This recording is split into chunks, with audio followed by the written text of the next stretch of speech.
So, Governor, you already said that the list that made the media headlines, the 12-person list that came from Senator Amy is not official. I understand that was just the 4 different parties submitting their own candidate list. But how far off the mark are we? How many on those are... Actually, wala pa naman talagang listahan, wala pa namang confirmation. It's just a suggestion coming from different political parties.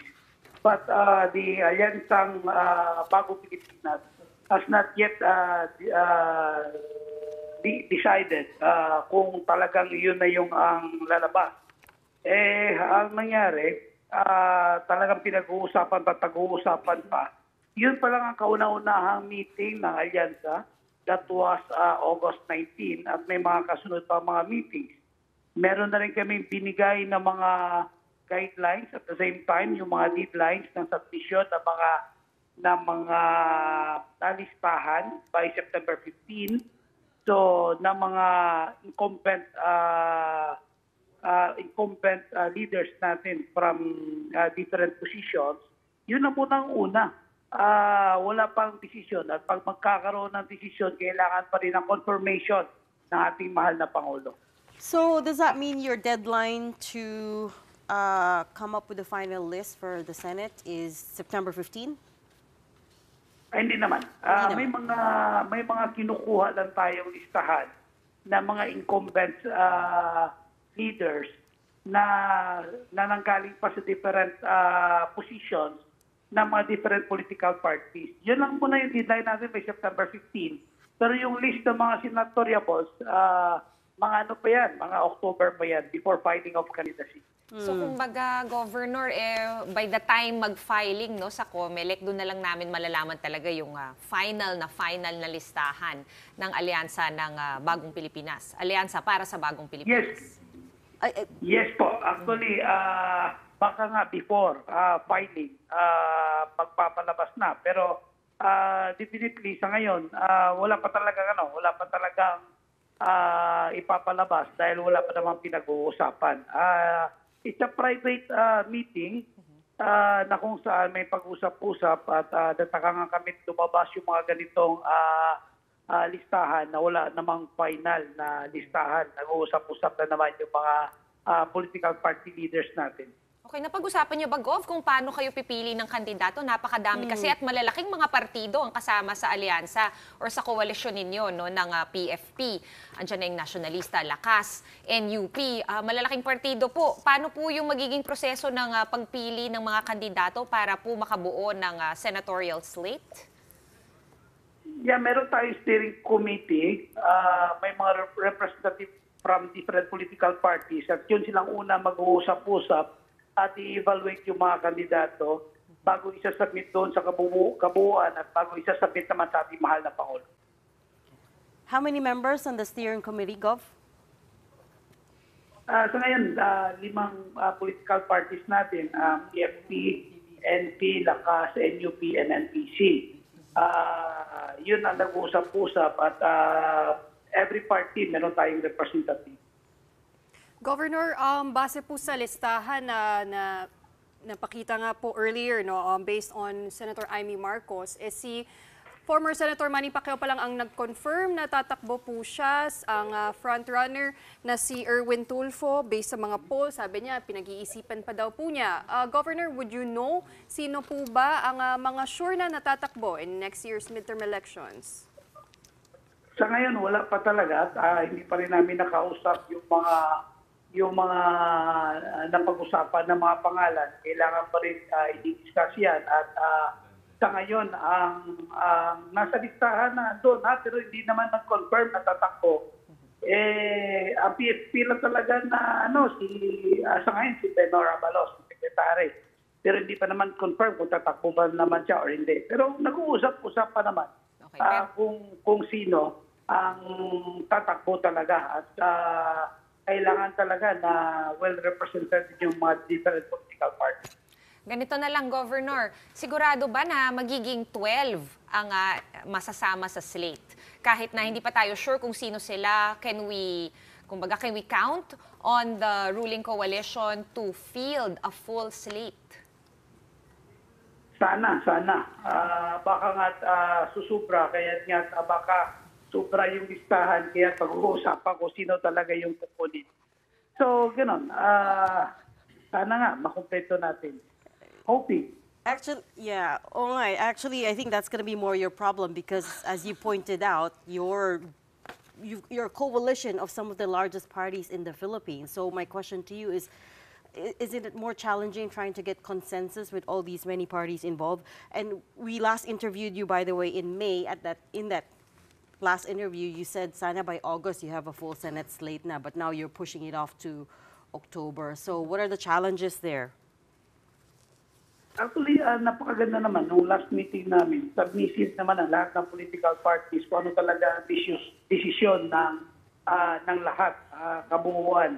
At sa tingin ko, wala naman magiging problema yung pag-i-evaluate na lang ng mga kandidato na sasama sa alyansa. Also, in our last interview with you, Gov, I asked you if PFP would be open to an alliance with HNP, Hugpong ng Pagbabago, which, as we know, belongs to Vice President Sara Duterte. That was our May interview with you. And of course, a lot of things have happened, chief of which is Vice President Sara has quit the Marcos cabinet. So, at that time, ang sagot nyo is definitely, dahil nga sabi ng ating mahal na Pangulo, kahit paano susuportahin pa rin natin. You're talking about HNP. Is your answer the same? Yeah, ang problema kasi sa Hugpong ng Pagbabago, it's not a national political party. Regional political party lang siya.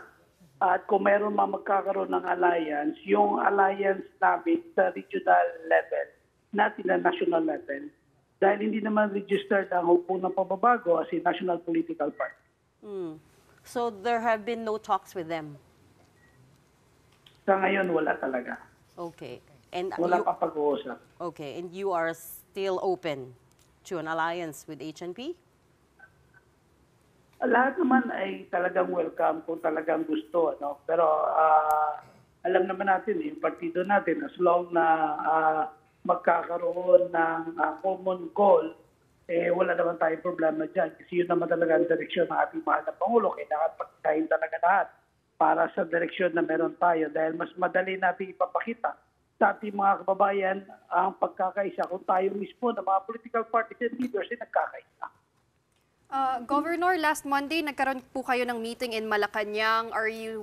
Do you have plans of convening once again anytime soon to discuss yung slate nga po ng administrasyon? Magkakaroon tayo ng weekly meeting, yung alliance, hanggat marating natin yung finding of candidacy. So yun, halos linggo-linggo na kami mag-uusap-usap at pag-usapan kung ano yung mga dapat namin gawin as alliance political party. Okay, huling tanong na lang, Governor Tamayo. Sa plataforma po ng tatakbo sa koalisyon na ito, no, malaking koalisyon nga tulad ng napag-uusapan natin, ano po ang ating itinutulak in terms of platform? Kasi dati may mga usap-usapan na itutulak yung federalism. Tuloy pa po ba yung mga ganong mga usapan? Or what can we expect in terms of platform? Kaming nasa alliance, yung allied political parties na meron tayo, ay iba't ibang ideology na meron kami. Pero nagkaroon kami ng alliance to support the administration of President Bongbong Marcos na ito happen naman na Partido Federal ng Pilipinas National Chairman. Ay ang alliance namin ay unity. Yung plataforma na pagkakaisa para lahat ng direksyon ng ating mahal na Pangulo at ng administrasyon ay talagang matupad. Yun naman talaga yung direksyon ng alliance na ito. Sorry, your platform for 2025 is going to be unity pa rin, is what you're saying? Yeah. Dahil kung mapapansin nyo, halos lahat naman ng political parties ngayon ay kasama natin at nagkakaisa. Ang kailangan na naman ay unity papunta doon sa direksyon ng administrasyon Bongbong Marcos. Dahil itong midterm election na ito yung platform of government na meron dapat tayo ay naka-align doon sa direksyon ng ating mahal na Pangulo na naiset niya naman, especially doon sa mga pronouncement niya during State of the Nation address na ating mahal na Pangulo. So unity na lang, Gov, hindi na uniteam. Yeah, ganun pa rin. It's the same, Unity, ang halos lahat ng allied political parties natin ngayon ay ganun pa man din ang komposisyon ng political parties nung nakarang eleksyon na binansagan naming unity team ng partido nagkakaisa. Yung Alyansang Bagong Pilipinas, ganun pa rin lang naman yung mga membros, may mga personalities lang nawala. Pero yung political parties, as a party, ay talagang andun pa naman yung pagkakaisa meron kami. Well, kaya nga, Gova, the biggest name that's not there is Vice President Sara Duterte. Are you not worried that people will say, well, unity did not work in 2022. Why should we believe you? Hindi ka ba, you guys aren't worried about that? Yeah, hindi naman. Kasi sa totoo lang, ang unity na meron tayo sa political party, hindi naman individual na tao. Hindi naman individual na tao, kundi yung unity ng party itself. Dahil yung political party naman, ang composition niyan, ay talagang napakalaki. Yung grupo na bitbit niyan at hindi naman isang tao lang. At yun pa rin ang sinasabi namin, yung pagkakaisa na meron tayo noong 2022, ganun pa rin naman ang mga political parties na nagkakaisa ngayon sa direksyon na meron ng ating mahal na Pangulo. Okay, and lastly, Gov, I know PFP is continuing to build its coalition, especially amongst the local chief executives. What's the update? How many local officials do you have now? Sa ngayon, more than half na tayo. Nasa 42 governors na ang kasapi sa Partido Federal ng Pilipinas. At yung iba mag-o-oath pa. Pero as total lahat, nasa 42 na. Isama mo na yung sa ibang political parties, talagang iilan na lang talaga ng mga governors ang wala out of 82. At yun na yung kagandahan doon. Kasi pag yun yung governor, kasama na halos lahat ng mga local officials nandoon sa kanilang mga probinsya. So super majority na naman kayo. Yeah, super majority tayo sa local government, ang Partido Federal ng Pilipinas. Okay, we will have to leave that there for tonight. Thank you so much for joining us and talking to us. PFP National President Governor Reynaldo Tamayo Jr.